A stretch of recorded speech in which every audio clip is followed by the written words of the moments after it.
Livro 9, capítulo 1, 2 Crônicas 19. Quando Josafá, rei de Judá, após ter unido as suas tropas com as de Acabe, rei de Israel, contra Hadade, rei da Síria, como vimos, voltou de Samaria a Jerusalém. O profeta Jeú veio à sua presença e repreendeu-o por ter ajudado um rei tão ímpio. Disse-lhe que Deus estava muito irritado e que lhe conservara a vida, tirando-o das mãos dos inimigos, por causa de sua virtude. O religioso príncipe, comovido com grande arrependimento pela sua falta, recorreu a Deus e aplacou-lhe a cólera com orações e sacrifícios. Percorreu então todo o reino, para instruir o povo nos mandamentos de Deus, e para exortá-lo a adorar e a servir a Deus de todo o coração. Colocou magistrados em todas as cidades e recomendou-lhes muito expressamente que fizessem justiça a todos, sem se deixar corromper, que pela nobreza, quer pelas riquezas, quer pelo talento de qualquer pessoa, pois deviam lembrar que Deus, que conhece todas as coisas, mesmo as mais ocultas, vê todas as ações dos homens. Depois de regressar a Jerusalém, constituiu também juízes, escolhidos por ele dentre os principais sacerdotes e levitas. Recomendou-lhes, como aos demais, que administrassem com perfeita justiça. Ordenou que, quando houvesse em outras cidades assuntos importantes e difíceis, que merecessem ser examinados com mais cuidado e precisão que os comuns, eles os deveriam levar a Jerusalém perante os magistrados, porque se deveria crer que a justiça não seria em nenhum outro lugar tão bem distribuída quanto na capital do reino, onde estavam o templo de Deus e o palácio onde os reis habitavam. Nos cargos principais colocou Amarias, sacerdote, e Sebadias, que era da tribo de Judá. 2 Crônicas 20.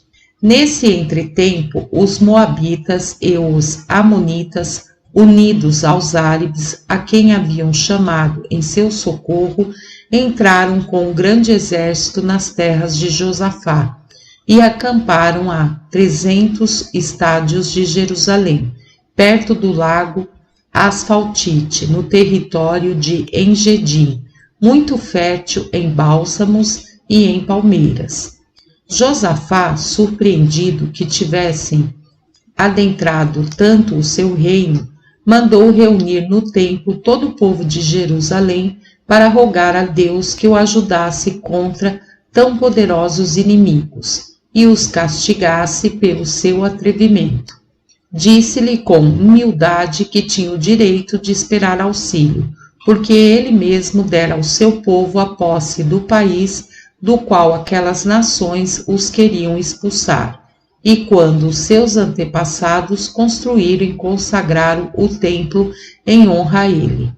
Eles puseram toda a sua confiança no auxílio dele, sem duvidar que ele lhes seria sempre favorável. O príncipe fez acompanhar essa oração com lágrimas, e o povo em geral, tanto os homens quanto as mulheres, fez o mesmo.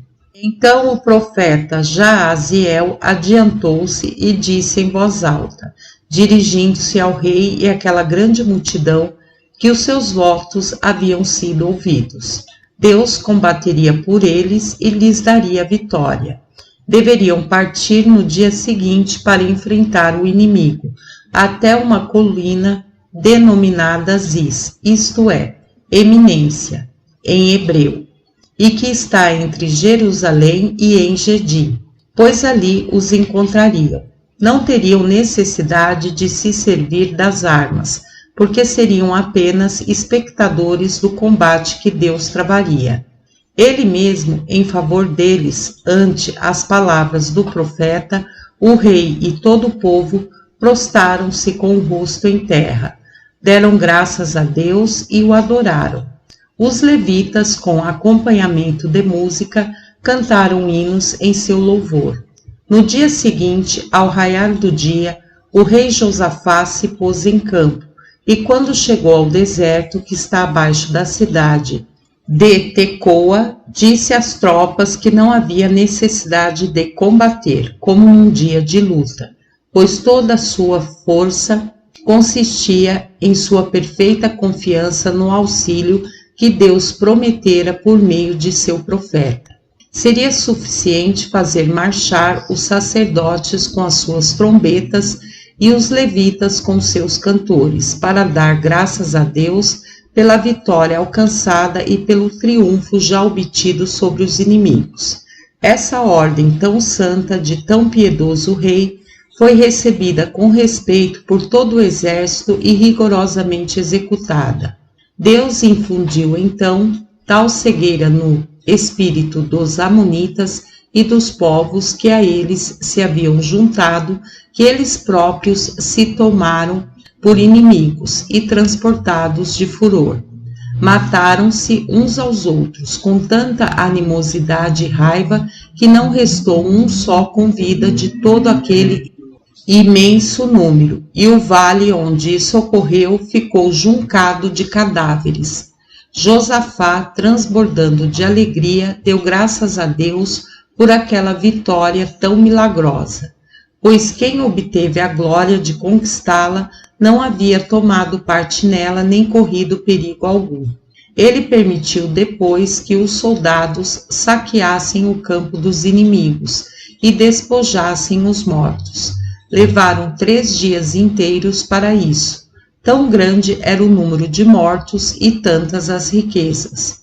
No 4º dia, o povo reuniu-se num vale para cantar louvores a Deus e as maravilhas de seu poder. Por isso deu-se àquele lugar o nome de Vale dos Louvores, que conserva ainda hoje. Esse piedoso e glorioso príncipe, após regressar com seu exército para Jerusalém, passou vários dias fazendo sacrifícios e festas públicas, em regozijo e ação de graças pelo favor que ele e todo o seu povo haviam recebido de Deus, tendo ele mesmo combatido no lugar deles e destruído os inimigos com efeito prodigioso de seu soberano poder. A fama dessa vitória sobrenatural espalhou-se entre as demais nações, e não puderam elas duvidar de que esse grande soberano fosse particularmente querido de Deus. Conceberam um tão alto conceito de sua justiça e honestidade que a conservaram durante todo o resto de seu reinado. Como ele era amigo de Acasias, rei de Israel, filho de Acabe, equiparam juntos uma grande frota para navegar ao Ponto e à Trácia, mas esses navios naufragaram, porque não eram grandes o suficiente para ser dirigidos, e assim eles abandonaram o projeto. 2 Reis 1. Vamos agora falar de Acasias. Ele sempre morou em Samaria, e foi tão mau quanto seu pai e o seu avô. Foi grande imitador da impiedade de Jeroboão, que por primeiro levou o povo a se afastar da adoração ao verdadeiro Deus. No 2º ano do reinado desse rei, jovem e mau, os moabitas recusaram-se a pagar-lhe o tributo que deviam a Acabe seu pai. Um dia, ao descer uma galeria do palácio, ele caiu e, tendo se ferido muito, mandou consultar o oráculo de Miiode, deus de Ecrom, para saber se ele ficaria curado daquele ferimento. Deus ordenou ao profeta Elias que fosse à presença dos enviados do rei perguntar-lhes se o povo de Israel não tinha Deus, pois o rei os estava mandando consultar um Deus estrangeiro. Depois que Elias desempenhou a sua incumbência, ordenou-lhes que fossem dizer ao seu senhor que ele morreria daquele ferimento. E eles voltaram ao seu país. Acasias, assustado por vê-los voltar tão depressa, perguntou-lhes o motivo, e eles responderam que haviam encontrado um homem, o qual os impedira de ir além e ordenara que lhes dissessem da parte de Deus que aquela doença iria agravar-se gradualmente. O rei perguntou como era o homem, e eles relataram que era todo coberto de pelos e trazia as vestes presas por um cinto de couro. Acasias percebeu então que se tratava de Elias, e enviou um oficial com 50 soldados para prendê-lo. O oficial achou-o sentado no alto de um monte e ordenou-lhe que o seguisse para ir falar com o rei. E se ele não o fizesse espontaneamente, levá-lo-ia à força. Elias respondeu que lhe mostraria com fatos que era um verdadeiro profeta. Dizendo essas palavras, rogou a Deus que fizesse descer fogo do céu para castigar aquele oficial e todos os seus soldados. Imediatamente apareceu no céu um turbilhão de chamas que os reduziu a cinzas. A notícia foi levada ao rei, e ele enviou outro oficial, com igual número de soldados, que ameaçou do mesmo modo levar à força o profeta, se ele não quisesse ir de boa vontade. Elias renovou a sua oração, e fogo do céu devorou também aquele oficial e todos os seus soldados, tal como sucedera aos anteriores. O rei enviou então um terceiro oficial e mais 50 soldados. Como esse era mais sensato, ele aproximou-se do profeta, saudou-o cortesmente e disse-lhe: Não ignorais, sem dúvida, que é contra o meu desejo e somente para obedecer à ordem do rei que vos venho falar, como os precedentes. Por isso rogo-vos que tenhais compaixão de nós e venhais voluntariamente falar com o rei. Elias, comovido pelas maneiras respeitosas do oficial, seguiu-o. Quando chegou junto do rei, Deus inspirou-lhe o que devia dizer, e ele assim falou ao soberano: O Senhor diz: Como não me quisestes reconhecer por vosso Deus e não me julgastes capaz de predizer o que vos aconteceria de mal, mas mandastes consultar o Deus de Ecrom, declaro-vos que morrereis. Pouco tempo depois, essa profecia realizou-se. Como Acasias não tinha filho, Jorão, seu irmão, sucedeu no trono. Imitou igualmente o seu pai em impiedade e abandonou, como ele, o Deus de seus antepassados, para adorar os deuses estrangeiros. Fora isso, ele era muito hábil. Foi sob o seu reinado que Elias desapareceu, sem que jamais se tenha podido saber o que aconteceu a ele. Ele deixou, como já disse, Eliseu, seu discípulo, e bem podemos ver nas Sagradas Escrituras que Elias e Enoque, o qual viveu antes do dilúvio, desapareceram do meio dos homens, mas nunca se soube que tenham morrido. 2 Reis 3. Jorão, depois de ocupar o trono de Israel, resolveu fazer guerra a Mesa, rei dos Moabitas, porque este se recusava a pagar-lhe o tributo de 200.000 carneiros com sua lã, que pagava ao rei Acabe, seu pai. Mandou então pedir ao rei Josafá que o ajudasse, tal como fizera Acabe, seu pai. Josafá respondeu que não somente o ajudaria, mas levaria com ele o rei da Idumeia, que era seu dependente. Jorão ficou muito grato por essa resposta e foi a Jerusalém agradecer-lhe. Josafá recebeu com grande magnificência esse príncipe e o rei da Idumeia, e eles resolveram entrar no país inimigo pelos desertos da Idumeia, que era o lado pelo qual os moabitas menos esperavam ser atacados. Os 3 reis partiram juntos em seguida, e depois de haver marchado durante 7 dias e de ter perdido o rumo por falta de bons guias, encontraram-se em tão grande penúria e com tanta sede que os cavalos morriam por falta de água. Como Jorão era de natureza impaciente, ele perguntava a Deus, murmurando contra ele, que mal haviam feito para entregar assim 3 reis nas mãos dos inimigos, sem combate. Josafá que, ao contrário, era um príncipe muito religioso, consolava-o e indagou se não havia no exército algum profeta de Deus a quem pudessem consultar a respeito do que fazer em tal contingência. Um dos servidores de Jorão declarou ter visto Eliseu, filho de Safate, que era discípulo de Elias. Logo os 3 reis, por conselho de Josafá, foram procurá-lo em sua cabana, que ficava fora do acampamento, e pediram-lhe particularmente Jorão, que lhe revelasse o resultado daquela guerra. Ele respondeu ao príncipe que o deixasse descansar e fosse consultar os profetas de seu pai e de sua mãe, que também eram verdadeiros. Jorão insistiu e rogou-lhe que falasse, pois estava em jogo a vida de todos. Eliseu tomou então a Deus por testemunha e afirmou com juramento que só lhe responderia em consideração a Josafá, que era um príncipe justo e temente a Deus. Disse em seguida que fizessem vir um músico com instrumentos. Quando ele começou a tocar, o profeta, cheio do Espírito de Deus, disse aos 3 reis que mandassem fazer uns regos na torrente.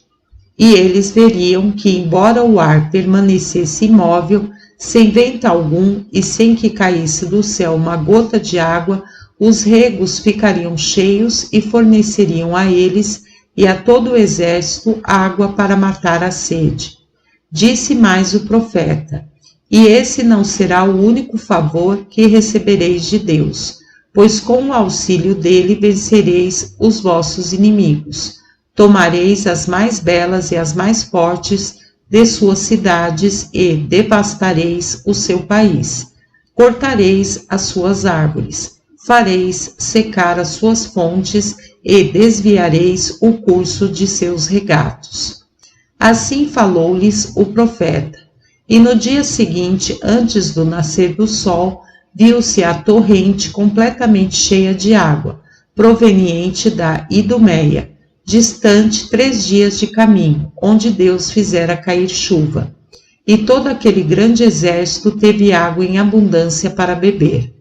O rei dos Moabitas, ao saber que os 3 reis marchavam contra ele pelo deserto, reuniu todas as suas forças para enfrentá-los nas fronteiras de seu território, a fim de barrar-lhes a entrada.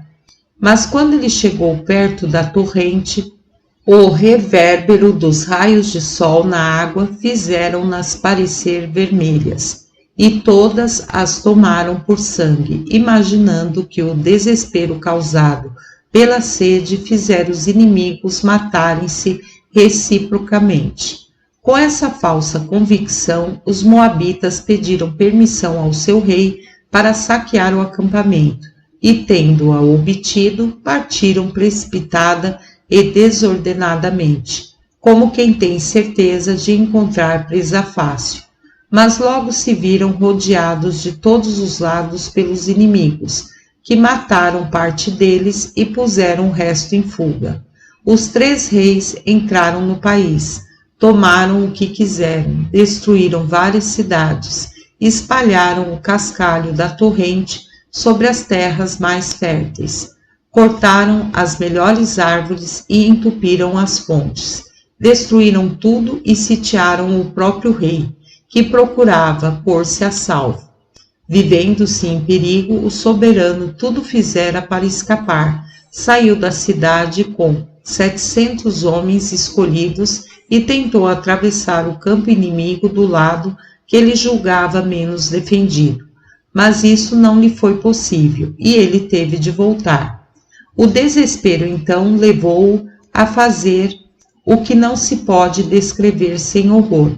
Ele tomou o príncipe, seu filho mais velho e sucessor, e sacrificou-o sobre as muralhas da cidade, à vista dos sitiantes. Tão terrível espetáculo comoveu os 3 reis, enchendo-os de tanta compaixão que, levados por um sentimento de humanidade, levantaram o cerco e cada qual voltou para o seu país.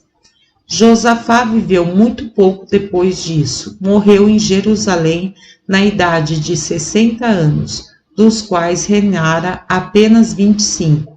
Enterraram-no com a magnificência que merecia tão notável soberano e tão grande imitador das virtudes de Davi. Capítulo 2. 2 Crônicas 21. Josafá, rei de Judá, deixou vários filhos. Jeorão, que era o mais velho, sucedeu no trono, como ele havia ordenado. A mulher de Jeorão, como vimos, era irmã de Jorão, rei de Israel, filho de Acabe, que ao regressar da guerra contra os moabitas, levara Eliseu com ele para Samaria. Os feitos desse profeta são tão memoráveis que julguei dever relatá-los aqui, segundo o que está escrito nos livros santos. 2 Reis 4. A viúva de Obadias, mordomo do rei Acabe, veio dizer ao profeta que, não tendo meios de restituir o dinheiro que seu marido havia emprestado para alimentar os 100 profetas, que, como Eliseu devia saber, ele salvara da perseguição de Jezabel. Os credores queriam tomá-la como escrava e também aos seus filhos, e por causa dessa dificuldade em que se encontrava, recorria a ele para rogar que tivesse piedade dela. Eliseu perguntou-lhe se ela possuía alguma coisa. A mulher respondeu que só lhe restava um pouco de óleo. O profeta então mandou-lhe que tomasse emprestado dos vizinhos algumas vasilhas vazias, fechasse a porta do quarto e enchesse os vasos com óleo, com a firme confiança de que Deus os encheria a todos. Ela fez o que ele ordenou, e a promessa do profeta realizou-se. Ela foi logo contar-lhe o resultado. Ele disse-lhe então que vendesse o óleo, uma parte do dinheiro serviria para pagar as dívidas, e o resto deveria ser guardado para sustentar os filhos. Assim, ele satisfez a pobre mulher e livrou-a da perseguição dos credores. 2 Reis 6. Eis um outro grande feito do profeta. Hadade, rei da Síria, pôs homens de emboscada para matar Jorão, rei de Israel, quando este fosse à caça. Mas Eliseu foi avisá-lo e impediu, assim que ele fosse morto. Hadade ficou encolerizado por ver frustrada a sua esperança, tanto que ameaçou matar todos os que havia encarregado daquela missão, pois, tendo falado somente a eles, alguém devia tê-lo traído e avisado o inimigo. Um deles então protestou, dizendo que eram todos inocentes daquele crime e que o rei deveria entender-se com Eliseu, a quem nenhum de seus intentos era segredo, os quais o profeta referia a Jorão. Hadade aceitou essas razões e ordenou que procurassem saber em que cidade estava o profeta. Hadade soube que ele estava em Dota e para lá enviou um grande número de soldados, a fim de prendê-lo.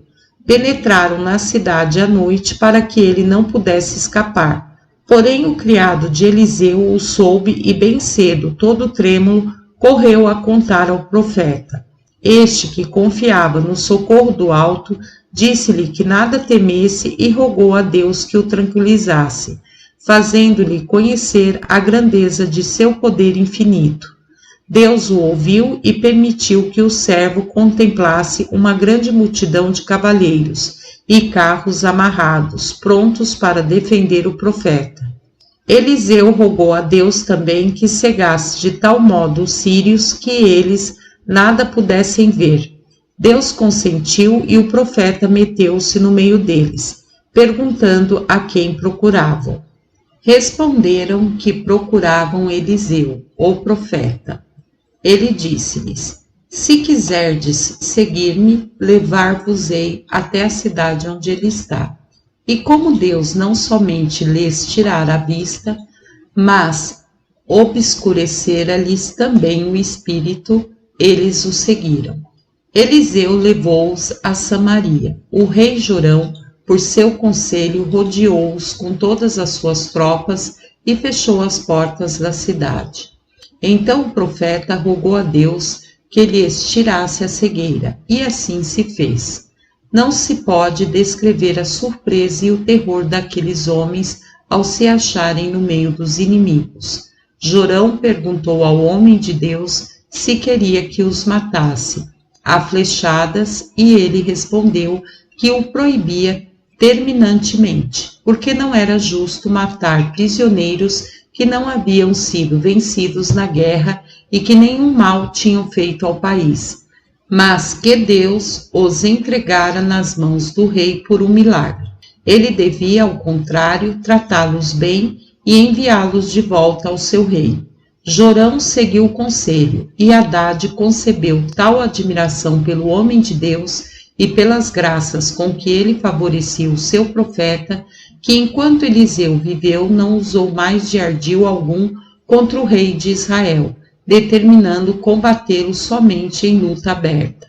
Dessa forma, entrou em Israel com um grande exército. Jorão, não se julgando capaz de lhe resistir, encerrou-se em Samaria, confiando em suas fortificações. Hadade, julgando que não podia tomar a cidade à força, resolveu cortar-lhe os víveres e assim começou o cerco. A falta de todas as coisas necessárias à vida foi logo tão grande que a cabeça de um asno era vendida por 80 peças de prata e um sextário de estrume de pomba, de que se serviam em lugar de sal, custava 5. Tal miséria fez Jorão temer que alguém, levado pelo desespero, fizesse os inimigos entrar na cidade e por isso inspecionava pessoalmente todos os guardas. Numa dessas rondas, uma mulher veio lançar-se aos seus pés, rogando-lhe que tivesse piedade dela. Ele julgou que ela desejava alguma coisa para comer e rudemente respondeu que ele não tinha nem eira nem lagar de onde lhe pudesse tirar alimento. A mulher retrucou que não era isso que estava pedindo, mas apenas que fosse juiz de uma questão entre ela e uma de suas vizinhas. O rei, então, pediu-lhe que expusesse a sua dúvida.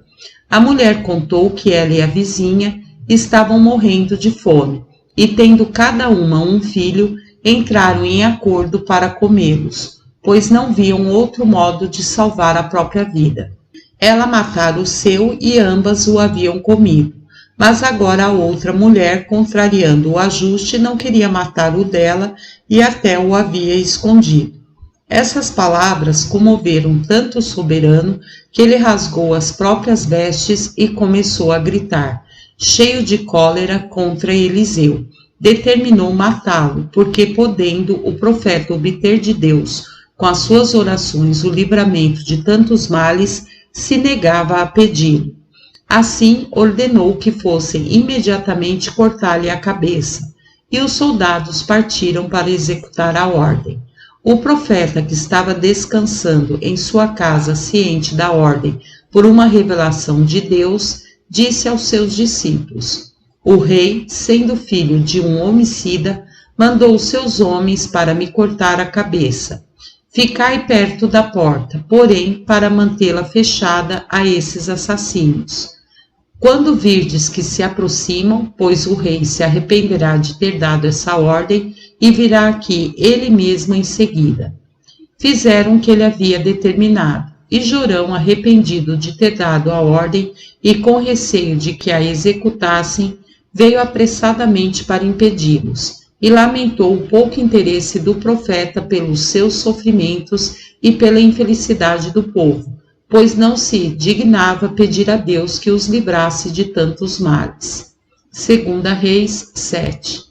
Então Eliseu prometeu que no dia seguinte, à mesma hora, ele teria tal abundância de víveres em Samaria que a medida de farinha de trigo seria vendida a um sido no mercado, e 2 medidas de cevada não custariam mais. Como o príncipe não podia duvidar das predições do profeta, após haver constatado tantas vezes a sua veracidade, a esperança de um feliz futuro deu-lhe tal alegria que o fez esquecer a infelicidade presente. Os que o acompanhavam não ficaram menos alegres, exceto um dos oficiais que comandava o terço das tropas e em que o rei tinha plena confiança. Ele disse a Eliseu: o profeta, o que prometeis ao rei não é possível, ainda que Deus faça chover do céu farinha e cevada.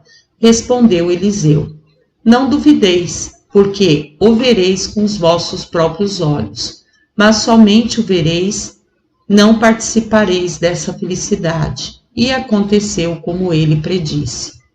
Havia entre os samaritanos um costume segundo o qual os leprosos não podiam ficar nas cidades. Por esse motivo, 4 homens de Samaria, vítimas dessa doença, residiam fora dos muros. Como não tinham absolutamente nada para comer e nada podiam esperar da cidade por causa da extrema carestia a que estava reduzida, e como sabiam que não deixariam de morrer de fome, quer fossem pedir esmola, quer ficassem em casa, julgaram melhor entregar-se aos inimigos, porque se estes tivessem compaixão deles, lhes salvariam a vida, e se os matassem, seria uma morte muito mais suave que a outra, que lhes era inevitável. Depois de tomar essa resolução, partiram para o acampamento dos sírios. No entanto, Deus tinha feito aquele povo ouvir durante a noite um rumor semelhante ao de cavalos e de carros, como se um grande exército os viesse atacar. Isso causou-lhes tal espanto que eles abandonaram as suas tendas e disseram a Haddad, seu rei, que o rei do Egito e os reis das ilhas tinham vindo em auxílio de Jorão, e já se ouvia o retinir de suas armas. Como Haddad havia também escutado o ruído, facilmente prestou fé às palavras deles, sem que ele ou os seus soubessem o que fazer. Então fugiram, com tanta precipitação e em tal desordem, que nada levaram de seus bens e das riquezas de que o acampamento estava cheio. Os leprosos entraram no campo inimigo e lá encontraram em abundância toda espécie de bens, sem ouvir o menor ruído. Avançaram ainda mais e entraram numa tenda, onde, não encontrando ninguém, beberam e comeram o quanto quiseram. Apoderaram-se de vestes, de dinheiro e de grande quantidade de ouro e prata, que enterraram num campo fora do acampamento. Passaram a outra tenda e ainda as 2 outras onde fizeram o mesmo, sem encontrar ninguém. Então não tiveram mais dúvidas de que os inimigos haviam fugido e lastimaram não terem levado ainda aquela notícia ao rei e aos seus concidadãos. Por isso se apressaram e foram gritar às sentinelas que os inimigos se haviam retirado. As sentinelas avisaram o corpo da guarda mais próximo da pessoa do rei, que, ao tomar ciência do fato, reuniu em conselho seus chefes e servidores particulares e disse-lhes que aquela retirada dos sírios era suspeita. Tinha motivo para temer que Haddad, ansioso por tomar a cidade pela fome, tivesse fingido retirar-se, a fim de que os sitiados fossem saquear o acampamento. Assim, ele voltaria de repente, cercá-los-ia de todas as partes, matando-os facilmente, e tomaria a cidade sem resistência alguma. Seu parecer era de que não se incomodassem com o que acontecera e continuassem como antes. Um dos presentes a esse conselho, que estava entre os mais sensatos, acrescentou, depois de elogiar tal parecer que julgava muito apropriado enviar 2 cavaleiros para observar o que se passava no campo até o Jordão. Se fossem apanhados pelos inimigos, os outros saberiam conservar-se prudentemente em guarda para não cair no mesmo perigo. E se eles fossem mortos, estariam apenas antecipando um pouco a própria morte, pois não tinham como conter a carestia. O rei aprovou a proposta e ordenou imediatamente aos cavaleiros que fossem observar o campo inimigo. Eles voltaram dizendo que não haviam encontrado uma pessoa sequer no acampamento e tinham visto o caminho inteiramente coberto de armas e de grãos, que eles haviam lançado fora para fugir mais depressa. Então Jorão permitiu aos seus que fossem saquear o campo dos sírios. Recolheram uma enorme riqueza de despojos, porém, além de grande quantidade de ouro, prata, cavalos e gado, encontraram tanto trigo e cevada que parecia um sonho. Assim esqueceram logo os males passados, e houve abundância, tal como Eliseu havia predito. 2 medidas de cevada se vendiam por 1 silo, e a medida de farinha pelo mesmo preço. Essa medida continha 1 módio e meio da Itália. O único que não teve parte em tão feliz mudança foi o oficial que acompanhava o rei quando este fora falar com Eliseu. O príncipe ordenara-lhe que ficasse à porta da cidade para impedir que as pessoas, na pressa de sair, matassem umas às outras, e ele foi sufocado, vindo a morrer como o profeta havia predito. 2 Reis 8. Haddad retirou-se para Damasco, e lá soube do terror que invadira o seu exército sem que aparecesse qualquer inimigo, mas sabia também que aquele pavor fora enviado por Deus. Sentiu muito desgosto ao constatar que ele lhe era tão contrário, e ficou gravemente enfermo. Avisaram-no então de que Eliseu vinha a Damasco, e ele ordenou ao mais fiel de seus servos, de nome Azael, que fosse encontrá-lo como presentes e perguntasse se ele sararia. Azael mandou carregar 40 camelos com os mais saborosos frutos do país e com objetos preciosos, e depois de saudar o profeta, apresentou-lhe as dádivas do rei, perguntando em seu nome se devia esperar a cura. O profeta respondeu que Haddad morreria, mas proibiu Azael de dar-lhe a notícia. Essas palavras deixaram Azael muito aflito, e Eliseu, por seu lado, derramou lágrimas à vista dos males que se seguiriam ao seu povo após a morte de Haddad. Azael rogou a Eliseu que lhe dissesse o motivo daquele penar, e o profeta respondeu: choro por causa dos males que fareis sofrer os israelitas. Pois fareis morrer os seus melhores homens, reduzireis a cinza as suas praças fortes, esmagareis os seus filhos com pedras e não poupareis nem mesmo as grávidas. Azael, assustado com essas palavras, perguntou-lhe como aquilo poderia acontecer e que probabilidade havia de ele conquistar tão grande poder. Então o profeta declarou que Deus havia revelado que ele reinaria sobre a Síria. Azael contou a Haddad que este devia esperar a saúde, e no dia seguinte asfixiou-o com um pedaço de linho molhado, e apoderou-se do reino. Ele tinha, ademais, muitos méritos e conquistou de tal modo o afeto dos sírios e dos habitantes de Damasco que eles o têm ainda hoje, tal como Haddad no número de suas divindades, e prestam-lhe contínua honra, por causa dos benefícios que receberam de ambos, dos soberbos templos que eles construíram e de tantos embelezamentos de que a cidade de Damasco lhes é devedora. Enaltecem também a antiguidade de sua descendência, pois ainda vivem 1100 anos depois. Jorão, rei de Israel, informado da morte de Haddad, julgou que nada mais tinha a temer e que passaria tranquilo o resto de seu reinado. 2 Reis 11, 2 Crônicas 21. Voltemos a Jeorão, rei de Judá.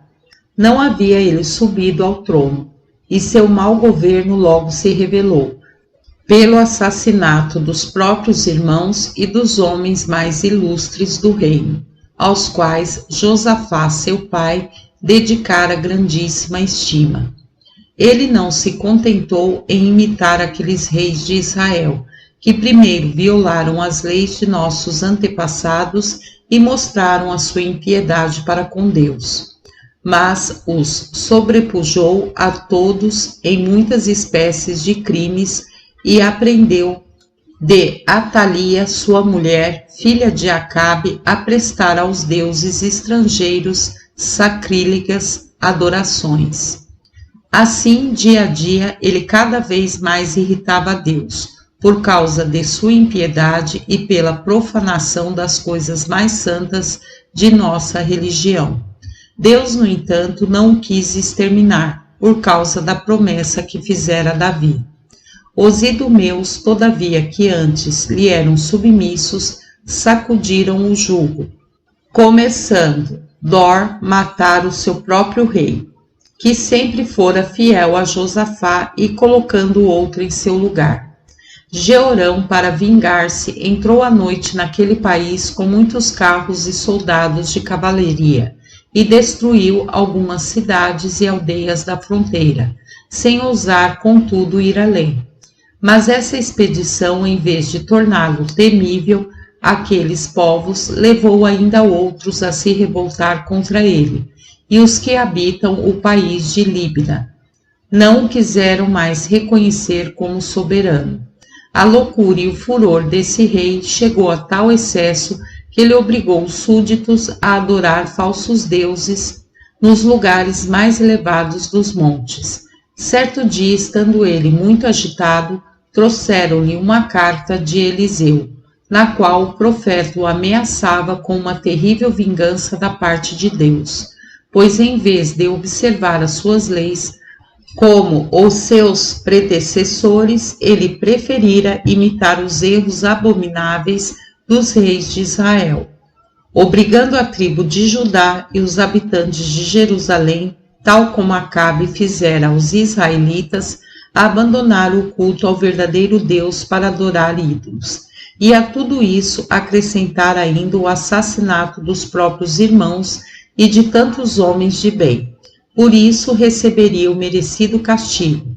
O seu povo cairia sob a espada dos inimigos, e os cruéis vencedores não poupariam nem as esposas, nem os filhos dele. Ele veria com os próprios olhos saírem-lhe as entranhas de seus corpos, e então iria se arrepender, porém seria tarde demais, e o seu arrependimento não o impediria de morrer em meio a muitas dores. Capítulo 3. Algum tempo depois, os árabes que estão perto da Etiópia, auxiliados por um grande número de outros bárbaros, entraram no reino de Jeorão. Saquearam-no totalmente e mataram todas as suas mulheres e filhos, com exceção de um, chamado Acasias. Jeorão, segundo a predição com que o profeta o havia ameaçado, contraiu uma horrível doença e morreu depois de haver sofrido o que não se pode descrever. O povo, em vez de lastimá-lo, sentiu tal aversão por sua memória que, julgando-o indigno de receber qualquer honra, não quis que ele fosse enterrado no sepulcro de seus antepassados. E Deus assim o permitiu, segundo a minha opinião, para mostrar o horror que ele nutria pela impiedade desse soberano. Jeorão reinou 48 anos, e Acasias, seu filho, sucedeu. Capítulo 4. Jorão, rei de Israel, acreditando poder reconquistar a cidade de Ramote-Gileade, sitiou-a, depois da morte do rei da Síria, com grande exército, sendo ferido nesse acerco por uma flecha atirada por um sírio. Como o ferimento não era mortal, ele retirou-se para a cidade de Jezreel, a fim de tratar a ferida, deixando o cerco a cargo de Jeú, filho de Josafá, que comandava suas tropas. Esse general tomou a cidade num assalto, e Jorão resolveu continuar a guerra aos sírios logo que se tivesse curado do ferimento. Nesse mesmo tempo, o profeta Eliseu ordenou a um de seus discípulos que tomasse o óleo santo e fosse a Ramote consagrar Jeú, rei de Israel, e declarar-lhe que o fazia por ordem de Deus. Feito isso, o discípulo deveria se retirar em seguida como quem está fugindo, a fim de que ninguém fosse tido como suspeito de cumplicidade naquele ato. O discípulo encontrou Jeú assentado entre os seus oficiais, conforme dissera o profeta, e pediu para falar-lhe em particular. Jeú levantou-se e levou-o ao seu aposento. Ali o profeta derramou-lhe o óleo santo sobre a cabeça e disse-lhe: Deus vos consagra rei de Israel, para vingar o crime cometido por Jezabel, quando, contra toda espécie de justiça, derramou o sangue dos profetas. Ele vos ordena que extermineis completamente a descendência de Acabe, bem como a de Jeroboão, a de Nabate, seu filho, e a de Baasa, por causa de sua impiedade. Terminando de falar essas palavras, o profeta retirou-se do quarto apressadamente. Jeú voltou para junto daqueles que havia deixado, perguntando eles o que viera fazer aquele homem, que parecia ter perdido o juízo. Ele respondeu: Tendes razão em falar assim, pois ele falou-me como um louco. A curiosidade de saber o que o homem dissera os fez insistir em que Jeú contasse o que se passara, e ele disse: Revelou-me ele que a vontade de Deus é fazer-me rei. A essas palavras eles puseram seus mantos em terra, uns sobre os outros, para que Jeú se sentasse sobre eles, como em um trono, e o proclamaram rei ao som de trombetas. O novo soberano marchou em seguida com todo o exército para Jezreel, onde, como dissemos, o rei estava fazendo curar o seu ferimento. Acasias, rei de Judá, filho de sua irmã, tinha vindo visitá-lo. Jeú, para surpreender Jorão e não falhar em sua empresa, pediu a todos os soldados que, se quisessem dar uma prova de que o haviam escolhido de boa mente para rei, impedissem que Jorão soubesse de sua chegada. Capítulo 5. O exército de Jeú obedeceu com alegria a essa ordem e ocupou de tal modo as estradas que iam a Jezreel, que era impossível avisar o rei de sua chegada. Jeú, sobre o seu carro, acompanhado pelo melhor de sua cavalaria, marchou para a cidade. Quando já estava perto, a sentinela avisou que via aproximar-se um grupo de cavaleiros. O rei ordenou a um dos seus que fosse verificar quem eram. O cavaleiro foi a Jeú e disse-lhe que o rei o mandava para saber como iam as coisas no exército. Jeú respondeu-lhe que não se devia impressionar e que o seguisse.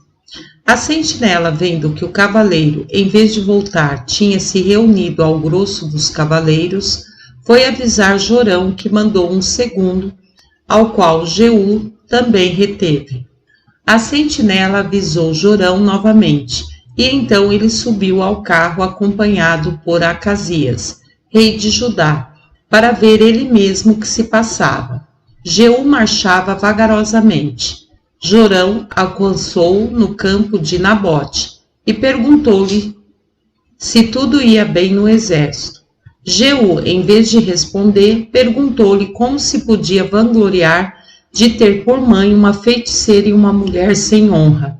Essas palavras fizeram Jorão ver claramente que Jeú havia tramado a sua ruína. E ele disse ao rei Acasias: Fomos traídos.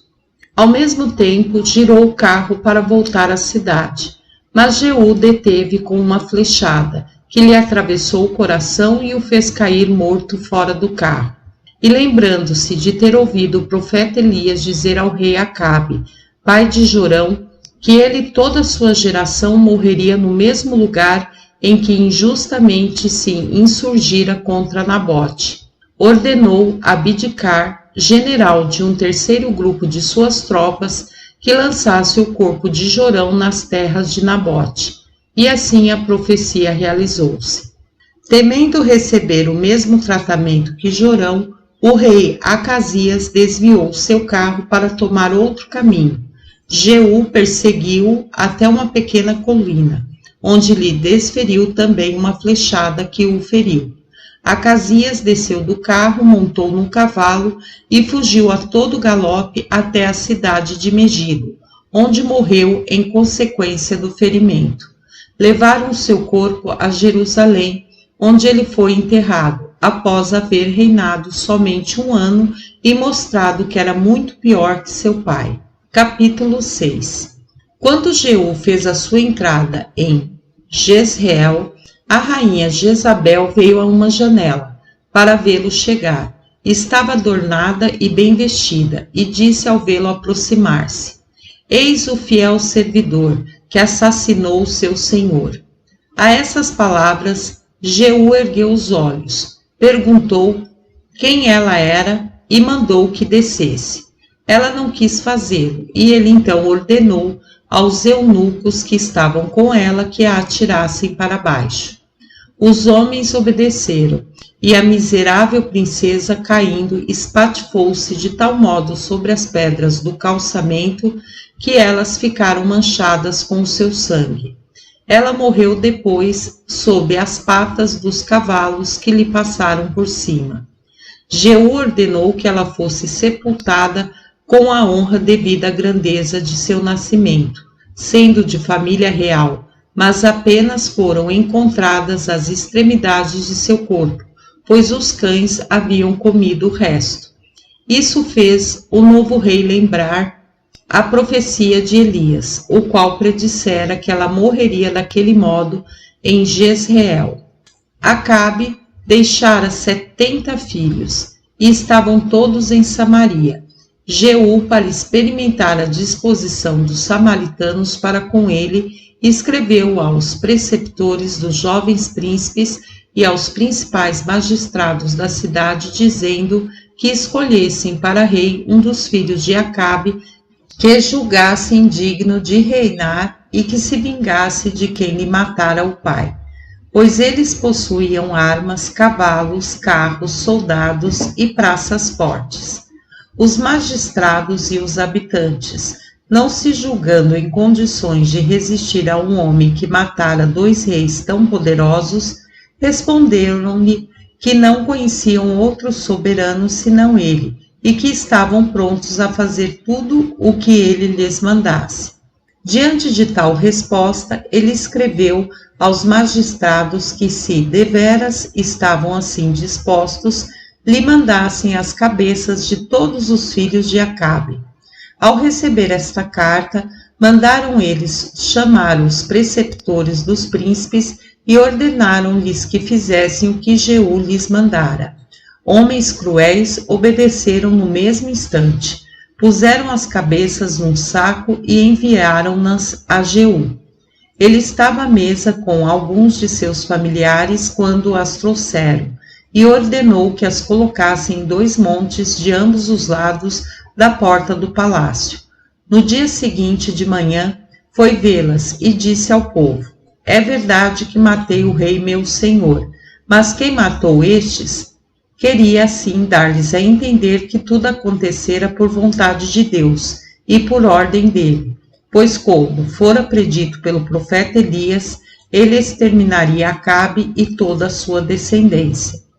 Mandou em seguida matar todos os parentes de Acabe, que ainda estavam vivos, e depois partiu para Samaria. Encontrou pelo caminho 42 parentes de Acasias, rei de Judá, e perguntou-lhes para onde iam. Responderam que iam saudar Jorão, rei de Israel, e Acasias, o rei que estava com ele, pois não sabiam que ele havia matado ambos. Jeú mandou prendê-los e os fez morrer também. Logo depois, Jonadab, que era um homem de bem, e seu velho amigo, veio procurá-lo, e louvou-o por haver fielmente cumprido as ordens de Deus, exterminado toda a descendência de Acabe. Jeú disse-lhe que subisse ao seu carro para acompanhá-lo a Samaria e ter a satisfação de constatar que ele não perdoaria a um só dentre os maus, mas faria passar a fio de espada todos os falsos profetas e sedutores do povo, que o levavam a abandonar a Deus para adorar falsas divindades, pois nada poderia ser mais agradável a um homem de bem como ele que ver sofrerem os ímpios o castigo que merecem. Jonadab obedeceu, subiu ao carro e foi com ele a Samaria. Jeú continuou a procurar e a matar todos os parentes de Acabe, e para impedir que algum dos profetas dos deuses falsos daquele príncipe pudesse escapar, serviu-se de um ardil. Mandou reunir todo o povo e declarou que, tendo resolvido intensificar o culto que se prestava aos deuses de Acabe, nada queriam fazer acerca daquele assunto sem o parecer dos sacerdotes e dos profetas. Assim queria que todos, sem exceção, viessem ter com ele, a fim de oferecerem um grande número de sacrifícios a Baal, Deus deles, no dia de sua festa, e quem faltasse seria castigado com a pena de morte. Marcou depois um dia para a cerimônia e mandou publicar a sua ordem em todas as partes do reino. Depois que chegaram os sacerdotes e os profetas, mandou entregar-lhes as vestes, e acompanhado por Jonadab, seu amigo, foi encontrá-los no templo, cuidando para que ninguém se misturasse a eles, pois, dizia ele, não queria que os profanos tomassem parte naquelas santas cerimônias. Quando os profetas e os sacerdotes estavam se preparando para oferecer os sacrifícios, ele ordenou a 80 de seus guardas de toda a confiança que os matassem a todos, a fim de vingar com a morte deles o desprezo que por tanto tempo manifestaram para com a religião de seus antepassados, e ameaçou-os de morte também, caso poupassem um só deles. Os guardas executaram rigorosamente a ordem recebida, e também, por ordem do rei, atearam fogo ao palácio real, a fim de purificar Samaria das muitas abominações e sacrilégios ali cometidos. Baal era o deus dos tírios, ao qual Acabe, para agradar a Etbaal, rei de Tiro e de Sidom, seu sogro, mandara construir e consagrar um templo em Samaria, ordenando profetas e todas as outras coisas necessárias para prestar honra a esse Deus. Jeú permitiu, no entanto, que os israelitas continuassem a adorar os bezerros de ouro, embora Deus tivesse isso como coisa muito desagradável. Não deixou de prometer por meio de seu profeta que a posteridade de Jeú, por ter esse castigado a impiedade, reinaria sobre Israel até a 4ª geração. Capítulo 7. 2 Reis 77. 2 Crônicas 22 e 23. Atalia, filha de Acabe, rei de Israel, e viúva de Jeorão, rei de Judá, vendo que Jeú matara Jorão, irmão dela, e que exterminava toda a sua descendência, não tendo poupado nem mesmo Acasias, seu filho, rei de Judá, resolveu também exterminar toda a descendência de Davi, para que nenhum dos descendentes deste pudesse subir ao trono. Nada ela omitiu na execução de seu desígnio. E apenas um dos filhos de Acasias escapou, o que aconteceu deste modo. Jeoseba, irmã de Acasias e mulher de Joiada, sumo sacerdote, entrou no palácio e encontrou no meio daquela carnificina um menino de nome Joás, de apenas 1 ano de idade, o qual fora ocultado por sua ama. Ela então o apanhou e levou-o sem que nenhum outro, a não ser o marido, tivesse ciência disso. Criou-o no templo durante os 6 anos em que Atalia reinou em Jerusalém. No fim desse tempo, Joiada persuadiu 5 oficiais a se reunir a ele para tirar a coroa de Atalia e colocá-la sobre a cabeça de Joás. Obrigaram-se todos com juramento a guardar segredo e conceberam firme esperança de realizar o seu intento. Esses 5 oficiais foram depois a toda parte convocar, em nome do sumo sacerdote, os sacerdotes, os levitas e os principais das tribos a se dirigirem a Jerusalém. Depois que lá chegaram, Joiada disse-lhes que, se lhe prometessem com juramento guardar um segredo inviolável, comunicaria a eles um assunto muito importante para todo o reino, no qual ele tinha necessidade de seu auxílio. Eles prometeram-no e jejuaram.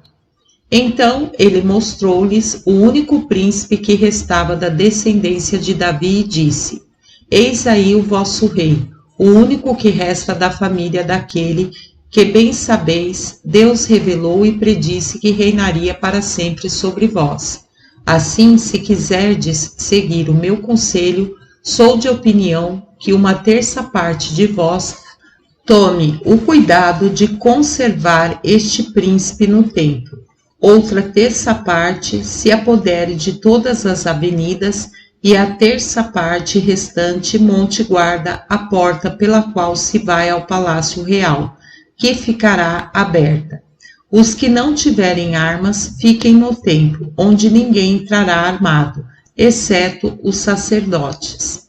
Escolheu em seguida alguns sacerdotes e levitas para que armados ficassem junto da pessoa do novo rei, a fim de lhe servirem de guardas, com ordem de matar a todos os que lá quisessem entrar com armas e cuidar somente da conservação da pessoa do príncipe.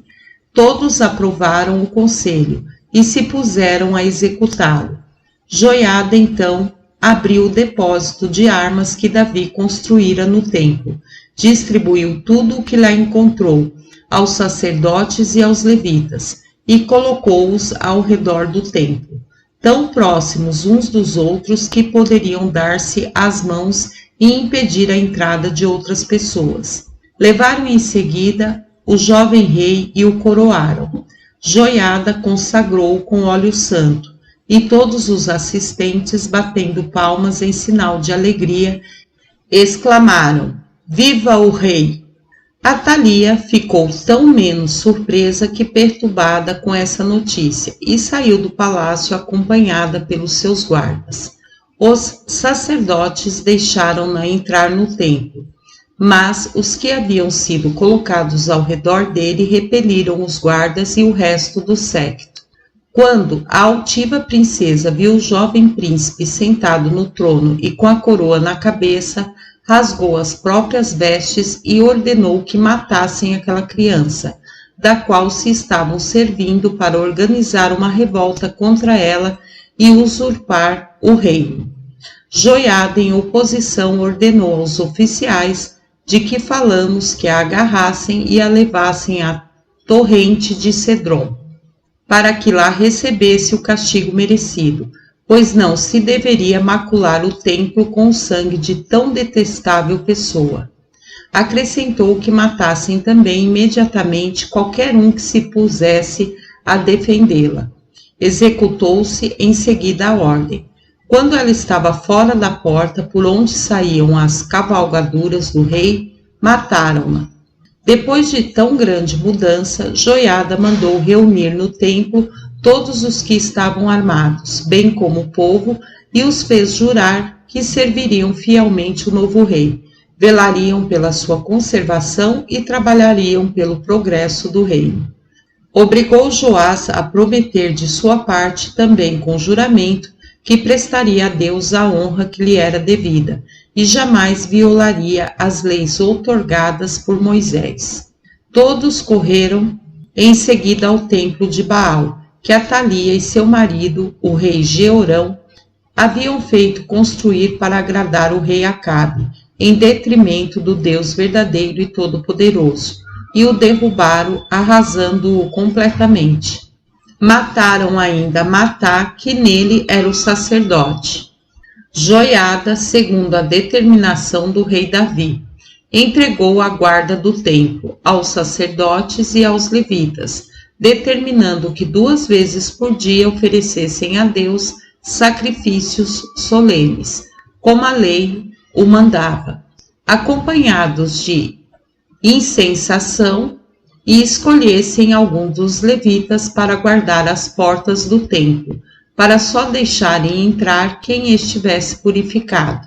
Depois que o sumo sacerdote assim dispôs todas as coisas, levou do templo para o palácio real o jovem príncipe, acompanhado por aquela grande multidão. Puseram-no sobre o trono, as aclamações de júbilo renovaram-se. E como não havia ninguém que não se julgasse feliz, porque a morte de Atalia lhe causava grande tranquilidade, toda a cidade de Jerusalém passou vários dias em festas e banquetes. O jovem rei, cuja mãe se chamava Zíbia, era da cidade de Berseba, e tinha então, como já dissemos, apenas 7 anos. Foi muito religioso e zeloso das leis de Deus durante o tempo em que Joiada viveu, e desposou por conselho deste 2 mulheres, das quais teve filhos e filhas. Capítulo 8. Azael, rei da Síria, fez guerra a Jeú, rei de Israel, e devastou todo o país que as tribos de Ruben, Gade e metade da de Manassés ocupavam, além do Jordão. Sem que Jeú pensasse em impedi-lo, saqueou também as cidades de Gileade e de Bazã, incendiou tudo e não poupou nenhum dos que lhe caíram nas mãos. Esse infeliz rei de Israel, cujo zelo aparente havia sido mera hipocrisia, desprezou as leis de Deus por um orgulho sacrílego. Reinou 28 anos e Joacás, seu filho, sucedeu. 2 Reis 12, 2 Crônicas 24. Como a conservação do templo fora inteiramente negligenciada sob o reinado de Jeorão, de Acasias e de Atalia, Joás, rei de Judá, resolveu restaurá-lo e ordenou a Joiada que enviasse levitas a todo o reino para obrigar os súditos a contribuir cada qual com meio cido de prata. Joiada julgou que o povo não daria de boa mente essa contribuição e assim não cumpriu a ordem. Joás, no 23º ano de seu reinado, declarou-lhe que o considerava malvado e ordenou-lhe que fosse mais cuidadoso no futuro e provesse a restauração do templo. O sumo sacerdote então imaginou o meio de obrigar o povo a contribuir de boa vontade. Mandou fazer um cofre de madeira bem fechado com uma abertura por cima, como uma fenda, que foi posto no templo, junto do altar. Cada um, segundo a sua devoção, deveria depositar ali uma contribuição para a restauração do templo. Essa maneira de pedir a restauração foi agradável ao povo que se acotovelava à porfia para nele depositar ouro e prata. O sacerdote e o secretário encarregado da guarda do tesouro do templo esvaziavam todos os dias o cofre na presença do rei, e depois de contar e anotar a soma que lá havia, tornavam a colocá-lo no lugar. Quando já havia dinheiro suficiente, o sumo sacerdote e o rei mandavam vir os operários e o material necessário. Terminada a obra, empregaram o restante do ouro e da prata, que era em grande quantidade, para fazer as taças, os copos e outros vasos próprios para o serviço divino. Não se passava um dia em que não se oferecesse a Deus um grande número de sacrifícios. Observou-se essa praxe com rigor durante todo o tempo em que o sumo sacerdote viveu. Ele morreu na idade de 130 anos e o sepultaram no túmulo dos reis, tanto por causa de sua rara probidade, quanto por haver ele conservado a coroa na família de Davi. Logo o rei Joás e a sua imitação, os principais do país, se esqueceram de Deus. Entregaram-se a toda sorte de impiedade e pareciam ter prazer em calcar aos pés a religião e a justiça. Deus repreendeu-os severamente por meio dos profetas, que lhes mostraram o quanto ele estava irritado contra eles. Mas eles estavam tão empedernidos no pecado que nem as ameaças, nem o exemplo dos horríveis castigos que seus antepassados haviam sofrido por caírem nos mesmos crimes, os trouxeram de volta ao cumprimento do dever. Tanto cresceu o seu frenesi que Joás, esquecendo os favores que devia a Joiada, mandou apedrejar Zacarias no próprio templo pelo fato de este, por inspiração divina, havê-lo exortado na presença de todo o povo a agir com justiça no futuro e por ameaçá-lo com grandes castigos, caso continuasse no pecado. Zacarias era filho de Joiada e lhe sucedera no cargo de sumo sacerdote. Esse santo homem, ao morrer, tomou a Deus por testemunha de como o príncipe, em recompensa ao salutar serviço que lhe prestava e também pelo trabalho de seu pai, fora injusto e cruel a ponto de fazê-lo morrer daquele modo. Deus não tardou muito tempo em castigar esse tão grande crime. Hazael, rei da Síria, entrou com um grande exército no reino de Joás. Ele tomou, saqueou e destruiu a cidade de Gate e sitiou Jerusalém. Joás foi tomado de tal medo que, para se ver livre desse grande perigo, lhe entregou todos os tesouros do templo, bem como os dos reis seus predecessores, e todos os presentes oferecidos a Deus pelo povo. Isso contentou a ambição daquele soberano, que levantou o cerco e retirou-se. Mas Joás não pôde evitar o castigo que merecia.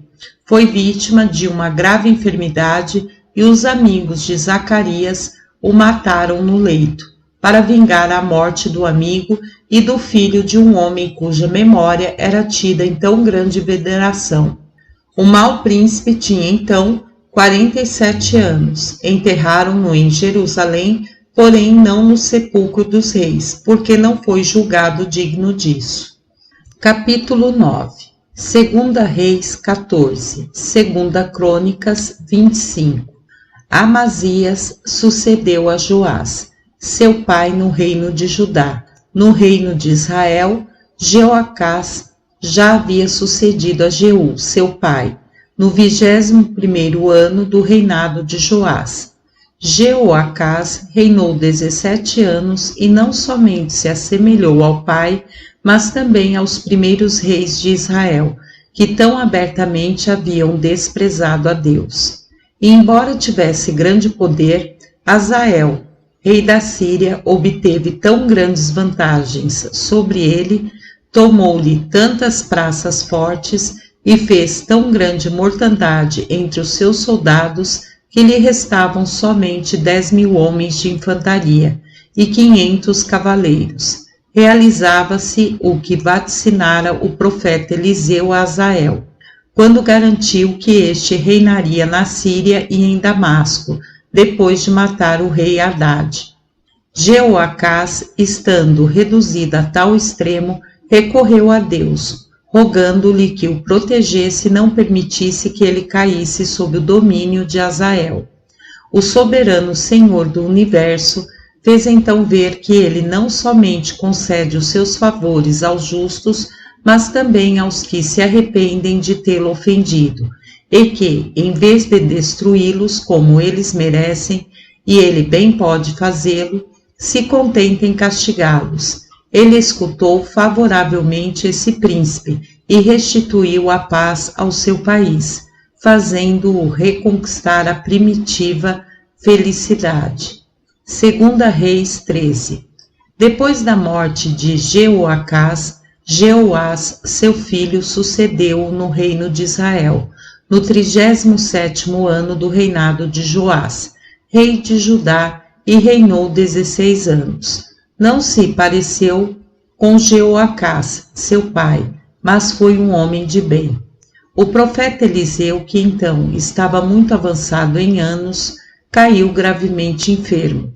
Jeoás foi visitá-lo e, vendo-o prestes a exalar o último suspiro, começou a chorar e a lastimá-lo, dizendo que o profeta era o seu pai, o seu protetor e todo o seu amparo, e que enquanto ele viveu, não tivera necessidade de recorrer às armas para vencer os inimigos, porque sempre os sobrepujara sem combater, graças ao auxílio de suas profecias e orações.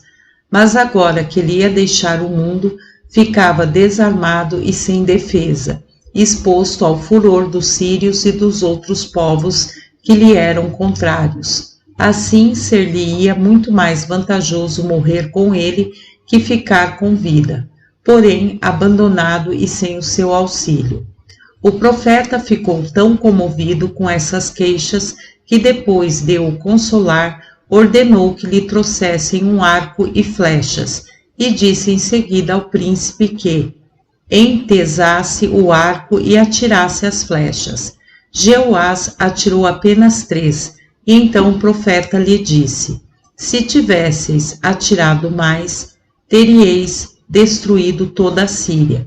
Como, porém, vos contentastes em atirar somente 3, vencereis os sírios somente em 3 combates, e reconquistareis somente as cidades que eles tiraram de vossos antecessores. Eliseu, pouco depois de assim falar, morreu. Era um homem de eminente virtude e visivelmente ajudado por Deus. Viram-se os efeitos maravilhosos e quase incríveis de suas profecias, e a sua memória ainda hoje é tida em grande veneração por todos os hebreus. Fizeram-lhe um magnífico túmulo, como merece uma pessoa a quem Deus cumula de tantas graças. Aconteceu que alguns ladrões, depois de matarem um homem, lançaram-no nesse túmulo, e o cadáver, apenas por tocar o corpo do profeta, voltou à vida, ressuscitado, o que nos mostra que não somente durante a vida, mas também depois da morte, ele havia recebido de Deus o poder de fazer milagres. Morreu Azael, rei da Síria, e Hadade, seu filho. Sucedeu Jeoás, rei de Israel. Venceu-o em 3 batalhas e reconquistou as cidades de Azael. Seu pai havia tirado aos israelitas, como predissera o profeta Eliseu. Jeoás, morrendo também, foi substituído por seu filho Jeroboão II, no trono do reino de Israel. Capítulo 10. No 2º ano do reinado de Jeoás, rei de Israel, Amazias, rei de Judá, cuja mãe, Jeoadã, era de Jerusalém, sucedeu, como dissemos, no reino de seu pai. Embora fosse ainda muito jovem, manifestou extremo amor pela justiça. Começou seu reinado vingando a morte de seu pai e não perdoou aos que, declarando-se amigos dele, o haviam tão cruelmente assassinado. Porém, não causou mal algum aos seus filhos, porque a lei proíbe castigar os filhos pelos pecados dos pais. Resolveu fazer guerra aos amalequitas, aos idumeus e aos gabalitanos, e recrutou para esse fim, em seus territórios, 300.000 homens, os mais jovens com cerca de 20 anos. Deu-lhes chefes e mandou 100 talentos de ouro a Jeoás, rei de Israel, a fim de que o ajudasse com 100.000 homens. 2 Reis 14, 2 Crônicas 25. Quando estava prestes a se pôr em campo com aquele grande exército, um profeta ordenou-lhe da parte de Deus que devolvesse os israelitas porque eram ímpios, e certamente ele seria vencido caso se servisse deles. Ao passo que, com o auxílio de Deus, as suas próprias forças lhe seriam suficientes para derrotar os inimigos. Isso o surpreendeu e deixou-o aborrecido, porque já entregaram o dinheiro combinado para a manutenção da tropa. O profeta, contudo, exortou-o a obedecer à ordem de Deus, que podia compensá-lo generosamente por aquela perda. Ele obedeceu e devolveu os 100.000 homens sem exigir a devolução do dinheiro. Marchou contra os inimigos, venceu-os num grande combate, matou 10.000 no campo e fez um número igual de prisioneiros, aos quais mandou levar para um lugar denominado a Grande Rocha, perto da Arábia, de onde mandou lançar todos abaixo. Conseguiu também ricos despojos. Nesse mesmo tempo, todavia, os israelitas, que ele havia despedido, julgando-se ofendidos, desvastaram-lhe o país até Bet-Semes. Levaram um grande número de cabeças de gado e mataram 3.000 habitantes dessa cidade. Amazias, Orgulhoso com o êxito de suas armas, esqueceu-se de que tudo devia a Deus, e por uma ingratidão sacrílega, em vez de lhe referir toda a glória, abandonou seu divino culto para adorar as falsas divindades dos amalequitas. O profeta veio falar com ele e disse que muito se admirava de vê-lo agora ter em boa conta e adorar como verdadeiros os deuses que não haviam sido capazes de defender contra ele os seus próprios adoradores, nem de impedir que matasse um grande número deles, e aprisionasse também uma grande quantidade e levasse escravos outros ainda, com os seus ídolos a Jerusalém, juntamente com os despojos. Essas palavras encolerizaram Amazias, de tal modo que ele ameaçou matar o profeta, caso este se atrevesse a continuar falando daquele modo. Ele respondeu que ficaria quieto, mas Deus não deixaria de castigá-lo como ele merecia. O orgulho de Amazias crescia cada vez mais e ele sentia prazer em ofender a Deus, em vez de reconhecer que toda a sua felicidade vinha dele e de dar-lhe graças. Ele escreveu pouco depois a Jeoás, rei de Israel, ordenando-lhe que o obedecesse com todo o seu povo, assim como as 10 tribos que ele governava haviam obedecido a Salomão e a Davi, seus antepassados, e se não o fizesse voluntariamente, que se preparasse para a guerra, pois ele a declararia e resolveria a questão pelas armas. Jeoás respondeu-lhe nestes termos: O rei Jeoás ao rei Amazias. Havia antigamente no monte Líbano um cipreste, muito grande e um cardo. O cardo mandou pedir ao cipreste a filha deste em casamento para o seu filho. Mas ao mesmo tempo que lhe fazia esse pedido, uma fera veio sobre ele e o esmagou. Servir-vos deste exemplo, para que não empreendais coisa alguma acima de vossas forças e não vos orgulheis demasiado por causa da vitória que conquistastes contra os amalequitas, pondo-vos em risco de vos perderdes com todo o vosso reino.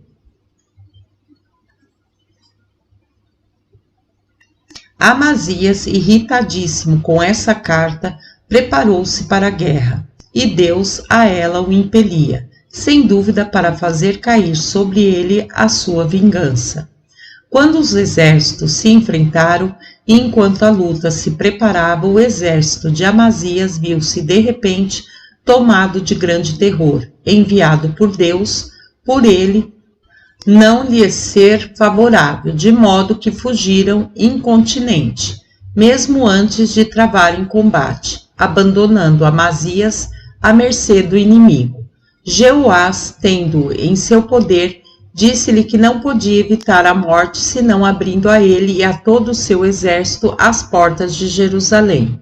O desejo de salvar a própria vida fez com que ele persuadisse os habitantes da cidade a aceitar aquela condição. Jeoás, depois de abater 400 côvados das muralhas da cidade, entrou triunfante sobre o seu carro na capital do reino, seguido por todo o seu exército, tendo Amazias perto de si como prisioneiro. Ele carregou todos os tesouros que estavam no templo e todo o ouro e toda a prata que encontrou no palácio do rei. Deu liberdade a Amazias e voltou a Samaria. Isso aconteceu no 14º ano do reinado de Amazias. Vários anos depois, esse infeliz príncipe, vendo que os próprios amigos tramavam contra ele, fugiu para a cidade de Laquis. Mas isso não o salvou. Eles o perseguiram e o mataram, levando seu corpo a Jerusalém, onde foi enterrado com as cerimônias ordinárias das homenagens aos reis. Eis de que modo terminou miseravelmente os seus dias, no 20º ano de seu reinado, que foi o 54º de sua vida, castigado como merecia por haver desprezado a Deus e abandonado a verdadeira religião para adorar os ídolos. Uzias, seu filho, sucedeu. Capítulo 11. Segunda Reis 14. No 15º ano do reinado de Amazias, rei de Judá, Jeroboão II sucedeu a Jeoás, seu pai, no reino de Israel, e durante os 40 anos em que ele reinou, sempre teve, tal como seus predecessores, sua residência em Samaria. Nada se poderia acrescentar à impiedade desse soberano e à sua inclinação para a idolatria, que o levou a fazer coisas extravagantes, atraindo sobre o seu povo males infinitos. O profeta Jonas predisse-lhe que ele venceria os sírios e levaria os limites do reino até a cidade de Amate, do lado norte, e até o lago Asfaltite, do lado sul, que eram os antigos limites da terra de Canaã, fixados por Josué.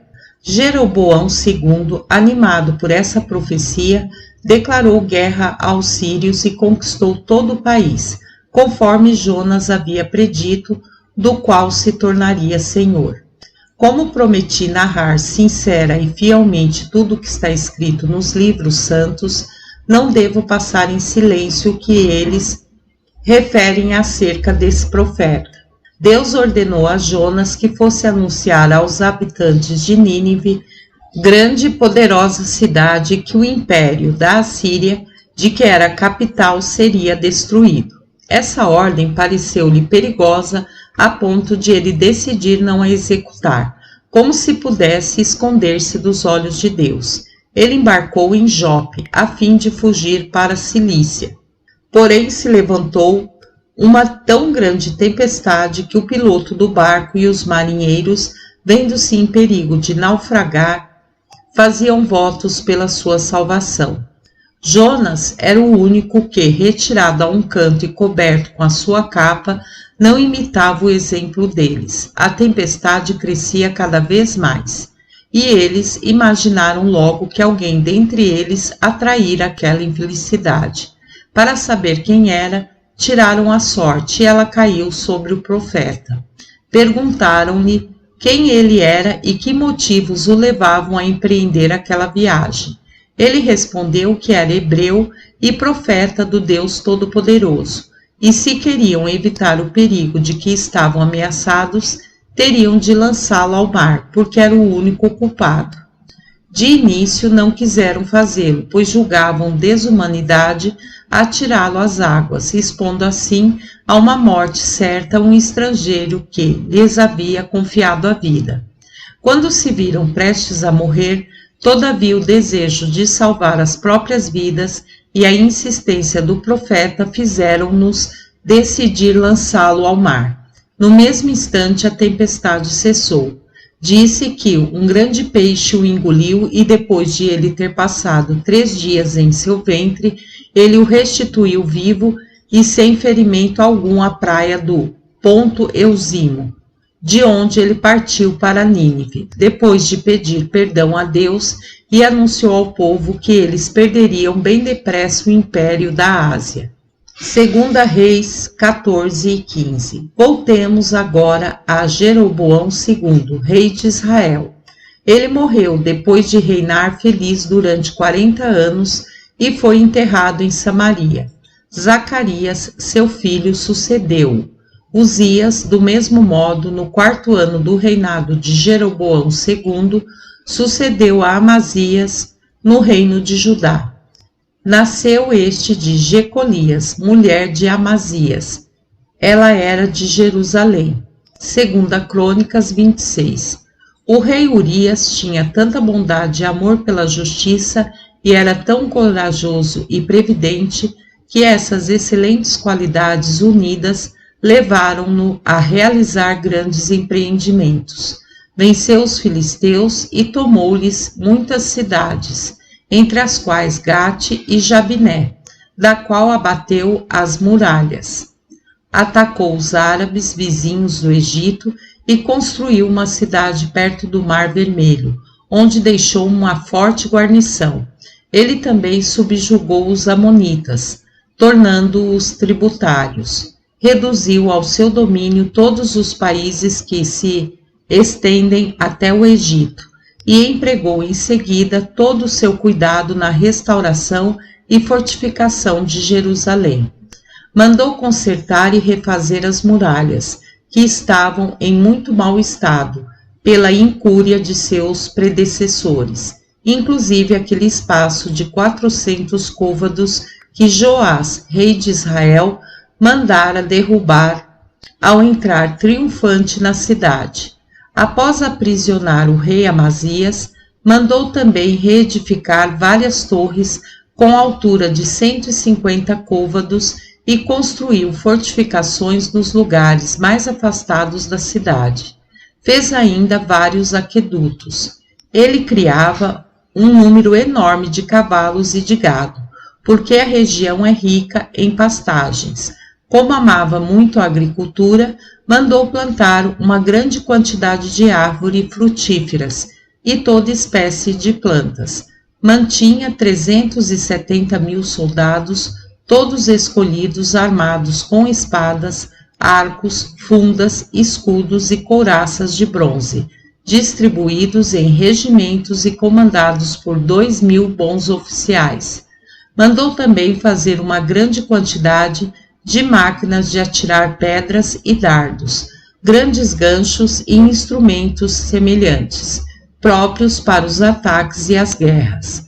O orgulho de tão grande prosperidade envenenou o espírito do soberano e corrompeu de tal modo que esse poder passageiro e temporal o fez desprezar o poder eterno e subsistente de Deus.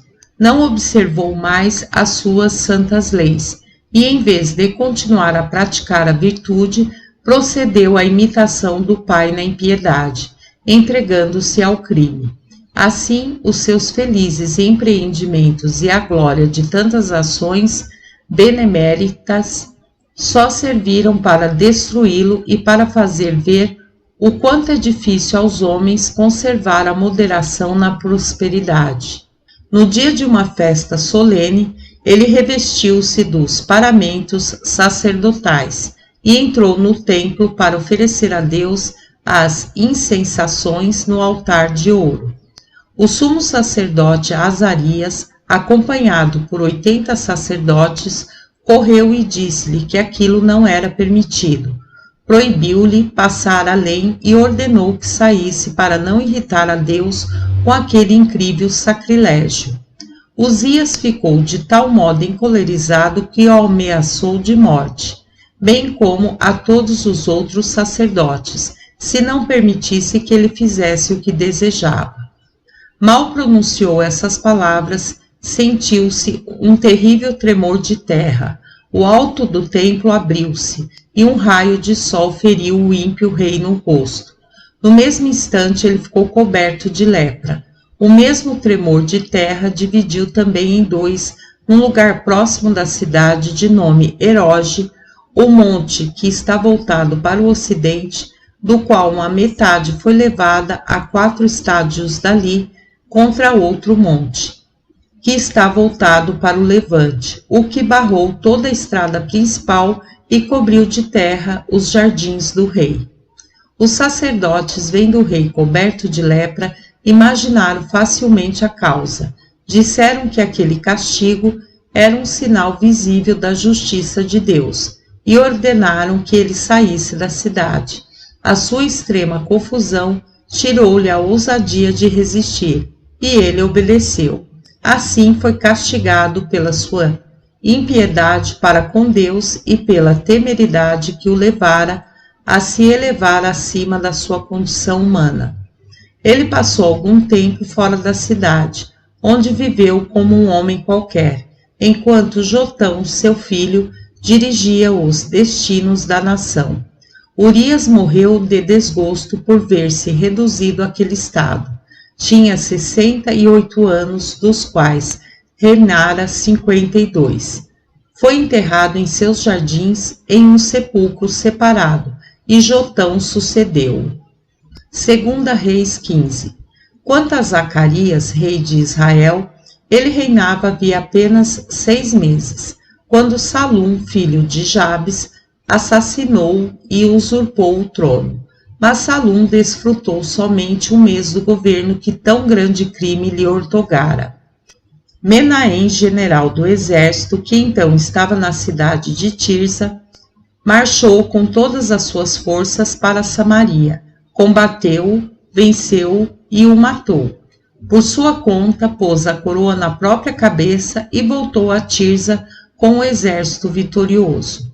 Os seus habitantes, porém, não quiseram reconhecê-lo e fecharam-lhe as portas.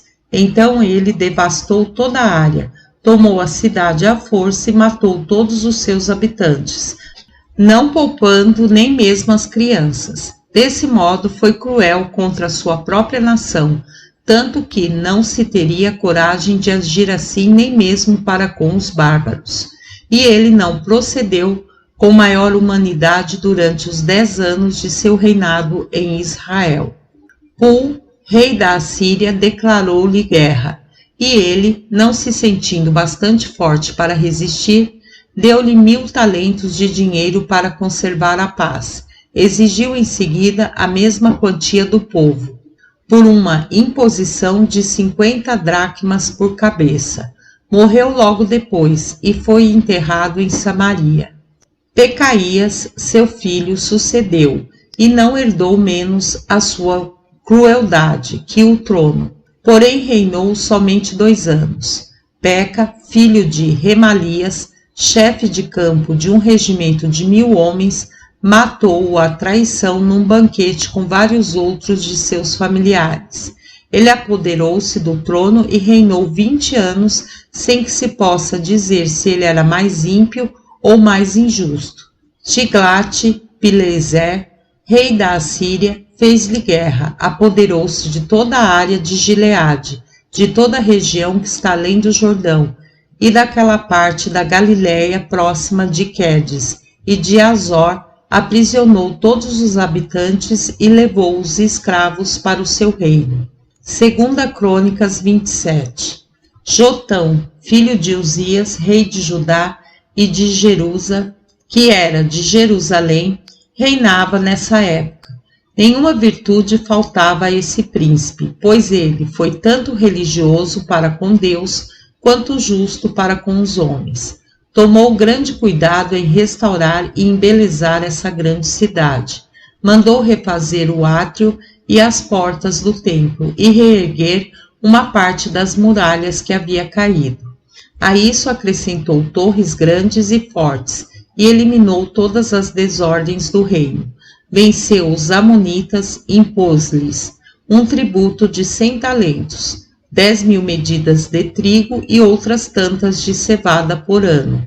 Aumentou de tal modo a extensão e a força do país que ele era não menos temido por seus inimigos quanto amado pelo seu povo.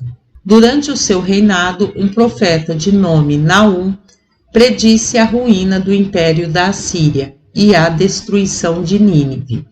Nestes termos: tal como às vezes as águas de um grande reservatório são agitadas pelo vento, assim se verá igualmente todo o povo de Nínive agitado e perturbado pelo temor, e a sua hesitação será tão grande que no mesmo tempo dirão uns aos outros: fujamos, outros dirão: não, fiquemos para apanhar o nosso ouro e a nossa prata. Mas nenhum deles seguirá esse conselho, porque eles preferirão salvar a vida e não os seus bens. Assim só se ouvirão entre eles gritos e lamentações. O seu terror será tão grande que muito mal sobreviverão, e as suas cidades ficarão irreconhecíveis. Para onde irão então os leões e as mães dos leõezinhos? Nínive, diz o Senhor, eu te exterminarei, e não se verão mais sair de ti os leões que assustavam o mundo. O profeta acrescentou várias outras coisas semelhantes com relação a essa poderosa cidade, as quais não refiro para não aborrecer os leitores. 115 anos depois, constatou-se a veracidade dessa profecia. Capítulo 12. 2 Reis 18, 2 Crônicas 28. Jotão, rei de Judá, morreu na idade de 41 anos, depois de reinar 16, e foi enterrado no sepulcro dos reis. Acás, seu filho, sucedeu-o. Esse soberano foi muito ímpio, calcou aos pés as leis de Deus e imitou os reis de Israel em suas abominações. Ergueu em Jerusalém altares sobre os quais sacrificou aos ídolos, chegando a oferecer o próprio filho em holocausto, segundo o costume dos cananeus, e cometeu vários outros crimes detestáveis. Rezim, rei da Síria e de Damasco, e Peca, rei de Israel, que já era inimigo de Acás, declararam-lhe guerra e o sitiaram em Jerusalém. Mas a cidade estava tão fortemente defendida que eles foram obrigados a levantar o cerco. Rezim tomou em seguida a cidade de Elá, situada à beira do Mar Vermelho. Mandou matar todos os seus habitantes e lá estabeleceu uma colônia síria. Tomou várias outras cidades fortes, matou um grande número de judeus e, carregado de despojos, voltou a Damasco com o seu exército. Quando Acás viu que os sírios se retiravam, julgou não ser mais fraco que o rei de Israel sozinho, e assim marchou contra ele. Eles travaram uma batalha na qual Deus, para castigar Acás pelos seus crimes, permitiu que este fosse vencido, com uma perda de 120.000 homens, e de Maazéias, seu filho, morto por Zicre, general do exército de Peca, que matou também Aslicão, comandante da guarda, e aprisionou Eucana, general do exército. O rei de Israel levou também um grande número de escravos, de ambos os sexos. Quando os israelitas voltavam triunfantes e carregados de despojos para Samaria, o profeta Obed veio à presença deles e disse-lhes que eles não deviam atribuir a vitória às próprias forças, mas à cólera de Deus contra Acás. Censurou-os acremente porque, não se contentando com a sua felicidade, atreviam-se a levar tantos prisioneiros que, sendo pessoas da tribo de Judá e de Benjamim, tinham a sua origem no mesmo sangue que eles. Disse-lhes ainda que, se eles não os pusessem em liberdade, Deus os castigaria severamente. Os israelitas reuniram-se em conselho, e Berequias, homem de grande autoridade entre eles, e 3 outros com ele disseram que não tolerariam que aqueles prisioneiros entrassem em suas cidades, para não atrair sobre eles a cólera e a vingança de Deus, e que eles já haviam cometido muitos outros pecados, de que os profetas os haviam recriminado, não sendo necessário acrescentar novas impiedades. Os soldados, comovidos por essas palavras, dispuseram-se a fazer o que eles julgassem melhor e mais conveniente. Então, esses 4 homens tão sábios retiraram as cadeias dos prisioneiros, cuidaram deles, deram-lhes os meios para regressar e os acompanharam não somente até Jericó, mas até próximo de Jerusalém. Capítulo 13. 2 Reis 16 e 17. Depois de tão grande perda, Acás, rei de Judá, enviou embaixadores com ricos presentes a Tiglat-Pileser, rei da Síria, para pedir-lhe socorro contra os israelitas. Os sírios e os damasquinos, prometendo-lhe uma grande quantia de dinheiro. O soberano veio em pessoa com um poderoso exército, devastou toda a Síria, tomou a cidade de Damasco e matou Rezim, que era o seu rei. Mandou os habitantes para a Alta Média e fez vir no lugar deles os assírios. Marchou depois contra os israelitas e levou vários escravos. Acás foi a Damasco agradecer-lhe e levou-lhe não somente todo o ouro e prata que havia em seus tesouros, mas também o que estava no templo, sem excetuar os presentes que se haviam oferecido a Deus. Esse detestável príncipe tinha tão pouco juízo que, mesmo sendo os sírios seus inimigos declarados, não deixava de adorar os seus deuses, como se devesse por toda a sua esperança no auxílio deles. Quando ele viu, porém, que eles haviam sido derrotados pelos assírios, passou a adorar os deuses dos vencedores. Não havia falsa divindade que ele não estivesse pronto a reverenciar, no lugar do verdadeiro Deus, o Deus de seus pais, cuja cólera ele havia atraído sobre si e era a causa de todos os seus males. A sua impiedade chegou ao cúmulo de não se contentar em despojar o templo de todos os seus tesouros, mas mandou mesmo fechá-lo, a fim de que lá não se pudesse adorar ao verdadeiro Deus, com os sacrifícios solenes que se costumavam oferecer. E depois de haver irritado com tantos crimes, morreu na idade de 36 anos, dos quais reinou 16. Deixou Ezequias, seu filho, como sucessor. Nesse mesmo tempo, Peca, rei de Israel, foi morto à traição por Oséias, um de seus mais fiéis servidores, que usurpou o reino e reinou 9 anos. Oséias era um homem ímpio e muito mau. Salmaneser, rei da Assíria, fez-lhe guerra e não teve dificuldade em vencê-lo e impor-lhe um tributo, porque Deus lhe era adverso. 2 Reis 18, 2 Crônicas 29, 30 e 31. No 4º ano do reinado do rei Oséias, Ezequias, filho de Acás e de Abi, a qual era de Jerusalém, sucedeu no reino de Judá. Como já dissemos, esse príncipe era um homem de bem, tão justo e religioso que desde o princípio do reinado julgou nada poder fazer de melhor para si e para os seus súditos que restaurar o culto a Deus. Reuniu para isso todo o povo, os sacerdotes e os levitas, e falou-lhes: Não podeis ignorar os males que sofrestes por causa dos pecados do rei meu pai, desde que ele deixou de prestar a Deus a soberana honra que lhe é devida, e pelos crimes que vos fez cometer, persuadindo-vos a adorar os falsos deuses que ele adorava. Assim experimentastes os castigos que seguem a impiedade.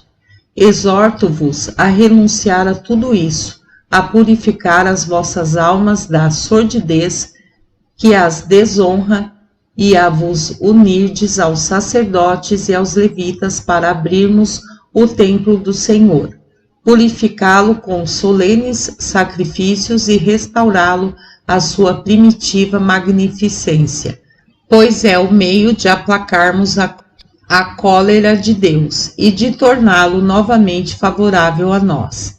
Depois de o rei haver falado, os sacerdotes abriram o templo, purificaram-no, prepararam os vasos sagrados e puseram as ofertas sobre o altar, segundo o costume de seus antepassados. Ezequias ordenou em seguida que todo o povo de seu território viesse a Jerusalém, a fim de ali celebrar a festa dos Asmós, que fora abandonada havia muitos anos, pela impiedade dos reis, seus predecessores. Seu zelo foi além. Ele exortou os israelitas a abandonar as superstições e a voltar aos antigos e santos costumes, prestando a Deus o culto que lhe é devido. Prometeu recebê-los em Jerusalém se eles quisessem vir celebrar a festa com os compatriotas. Ele acrescentou que unicamente o desejo de vê-los felizes e nenhum outro interesse particular levava-o a convidá-los a aceitar um conselho tão salutar. Mas os israelitas não somente se recusaram a escutar propostas tão vantajosas, como também zombaram de seus embaixadores e os trataram do mesmo modo como aos profetas, que os exortavam a seguir um conselho tão sensato e prediziam os males que lhes sobreviriam se persistissem na impiedade. Sua loucura e sua raiva, porém, cresciam cada vez mais, e eles chegaram a matar esses profetas, juntando novos crimes aos antigos, até que Deus, para castigá-los, os entregou nas mãos dos inimigos, como diremos a seu tempo. Somente um grande número dos da tribo de Manassés, de Zebulon e de Issacar, comovido pelas palavras dos profetas, converteu-se, e eles foram a Jerusalém adorar a Deus. Depois que lá chegaram, o rei, acompanhado por todos os grandes e por todo o povo, subiu ao templo, onde ofereceu por si mesmo 7 touros, 7 bodes e 7 carneiros. Depois que ele e os nobres puseram as mãos sobre as cabeças das vítimas, os sacerdotes as mataram, e elas foram totalmente consumidas pelo fogo, como sendo oferecidas em holocausto. Os levitas em torno deles cantavam ao som de diversos instrumentos de música, hinos de louvor a Deus, segundo o que Davi determinara. Os sacerdotes tocavam as trombetas, enquanto o rei e todo o povo prostravam-se de rosto em terra para adorar a Deus. O soberano sacrificou em seguida 70 bois, 100 carneiros e 200 cordeiros, e deu ao povo 600 bois e 4.000 outros animais. E depois que os sacerdotes terminaram todas as cerimônias, segundo o que a lei determinava, desejou o rei comer com todo o povo e com ele dar graças a Deus. A festa dos Asmos aproximava-se, e eles começaram por celebrar a Páscoa e a oferecer a Deus durante 7 dias outras vítimas, além das que eram oferecidas pelo povo.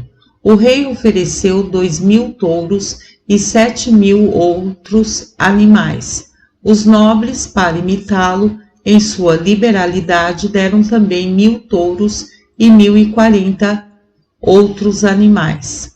Desde os tempos de Salomão não se via celebrar com tanta solenidade essa festa religiosa. Purificou-se em seguida Jerusalém e todo o país das abominações introduzidas pelo culto sacrílego aos ídolos.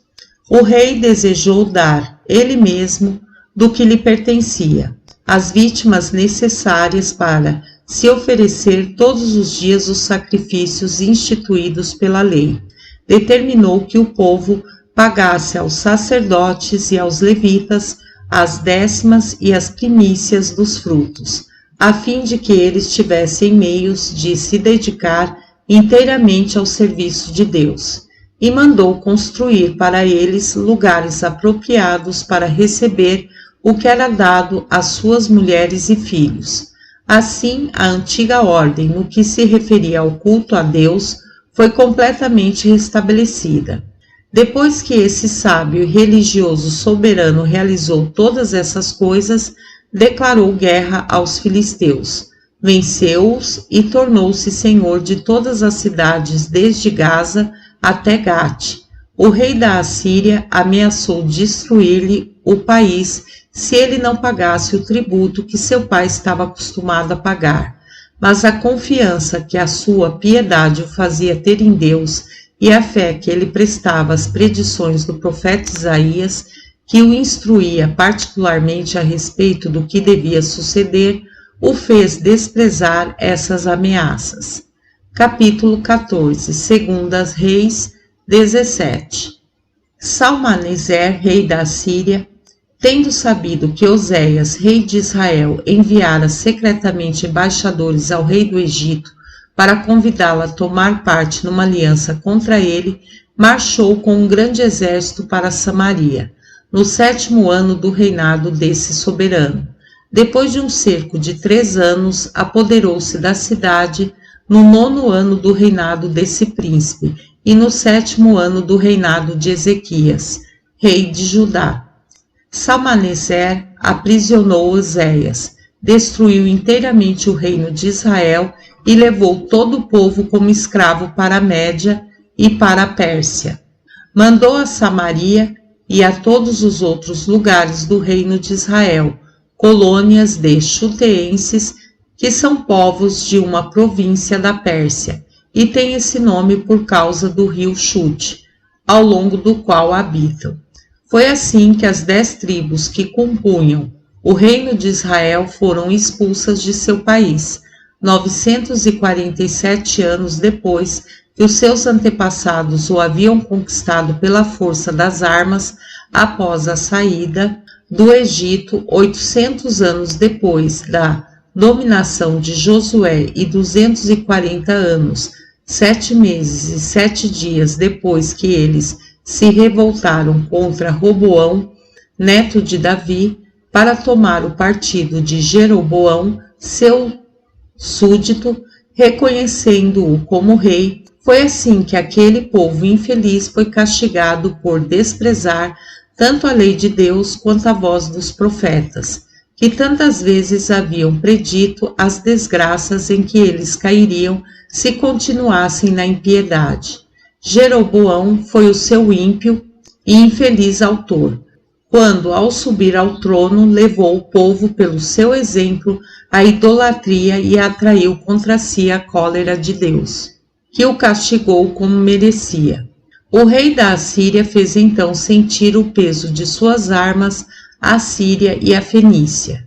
Faz-se menção dele nos anais dos Tírios, porque ele lhes fez guerra durante o reinado de Eluleu, seu rei, como narra Menandro na História dos Tírios, que foi traduzida para o grego.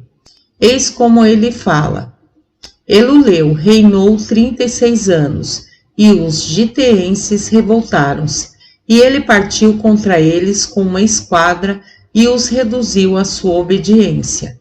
O rei da Assíria enviou também um exército contra eles e apoderou-se de toda a Fenícia. Tendo feito a paz, voltou ao seu país. Pouco tempo depois, as cidades de Arsé, da antiga Tiro e várias outras quebraram o jugo dos tírios para se entregar ao rei da Assíria.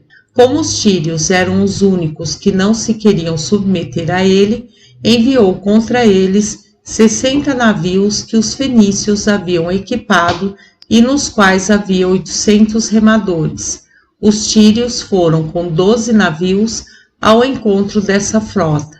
Dispersaram-na, fizeram 500 prisioneiros e granjearam reputação de valentes por essa vitória. O rei da Assíria regressou, mas deixou muitas tropas ao longo do rio e dos aquedutos, para impedir que os tírios pudessem tirar água, o que, havendo-se prolongado por 5 anos, obrigou-os a cavar poços. Encontramos isso nos anais dos tírios, que é relativo a Salmaneser, rei da Assíria. Esses novos habitantes de Samaria, que se chamavam chuteenses, por razão que já explicamos, eram de 5 nações diferentes, tendo cada uma um deus particular, e eles continuaram a adorá-los, como faziam em seu país. Deus ficou tão irritado que lhes mandou uma terrível peste para a qual não se encontrou remédio no país. Eles foram então avisados por um oráculo que adorassem ao Deus verdadeiro e todo-poderoso, e ele os livraria. Mandaram então pedir logo ao rei da Assíria que lhes mandassem alguns dos sacerdotes hebreus que estavam prisioneiros. O soberano concordou, e eles os instruíram na lei de Deus. Prestaram-lhes as honras devidas e logo a peste cessou. Esses povos, a que os gregos chamam samaritanos, continuam ainda hoje na mesma religião e mudam com relação a nós segundo a diversidade dos tempos, pois quando a nossa situação é boa, eles declaram que nos consideram irmãos, porque sendo uns e outros descendentes de José, temos a nossa origem no mesmo ramo. Quando a sorte nos é contrária, eles dizem que não nos conhecem e que não são obrigados a nos amar, pois vindo nós de um país tão afastado para se estabelecer naquele em que eles habitam, nada tem de comum conosco. Mas é necessário deixarmos esse assunto para um outro momento mais conveniente.